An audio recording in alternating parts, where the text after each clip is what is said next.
నా పేరు కనకం జనార్దన్ మాదిగ, ఎంఎస్పి ఖమ్మం జిల్లా కార్యదర్శిని, ఖమ్మం రూరల్ మండల ఇన్ఛార్జిని. నేను మరియు మన ఎంఎస్పి ఖమ్మం రూరల్ మండల అధ్యక్షుడు సిరిపురం బొందే మాదిగ గారు ఇక్కడ మన చలో ఢిల్లీ నవంబర్ 17న జంతర్ మంతర్లో జరుగు హలో మాదిగ చలో ఢిల్లీ దళితుల ఆత్మగౌరవ ర్యాలీ మరియు ప్రదర్శన జంతర్ మంతర్లో నవంబర్ 17న జరుగు ర్యాలీని ఖమ్మం రూరల్ మండల ప్రజలందరూ కూడా విజయవంతం చేయవలసిందిగా కోరుతూ ఉన్నాం. అందులో భాగంగా ఈ రోజు నుండి మన వాళ్ళు ట్రైన్ టికెట్లు అందరూ బుక్ చేసుకోవాల్సిందిగా కోరుతున్నాం. ఈ యొక్క ర్యాలీని వేలాదిగా మన రూరల్ మండల ప్రజలు అక్కడికి వెళ్ళి ర్యాలీని విజయవంతం చేయవలసిందిగా కోరుతూ ఉన్నాం.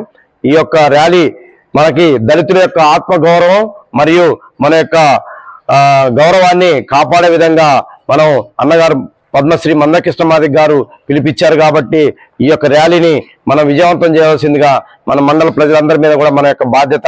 ఈ మండలంలో ఉన్నటువంటి దళితులు మరియు బీసీలు, మైనార్టీలు, తర్వాత ప్రజాస్వామికవాదులు, అన్ని పార్టీలు, అన్ని కుల సంఘాలు కూడా అందరూ కూడా ఈ యొక్క ర్యాలీకి సపోర్ట్ చేసి అందరూ గతంలో కూడా ఈ యొక్క ధర్నాల్లో కార్యక్రమంలో గవాయి గారి మీద జరిగిన దాడిలో అన్ని కార్యక్రమాల్లో అందరూ కూడా పాల్గొని ఉన్నారు కాబట్టి అందరికీ మేము కోరుతూ ఉన్నది ఏంటంటే మన యొక్క ఢిల్లీలో జంతర్ మంతర్లో జరుగు నవంబర్ 17 కార్యక్రమాన్ని వేలాదిగా అన్ని వర్గాల ప్రజలు, పార్టీలు, సంఘాలు అన్ని కూడా పాల్గొని విజయవంతం చేయవలసిందిగా ఈ యొక్క కార్యక్రమాన్ని విజయవంతం చేస్తారని చెప్పి రూరల్ మండల ప్రజలకి తెలియజేస్తూ ఉన్నాం.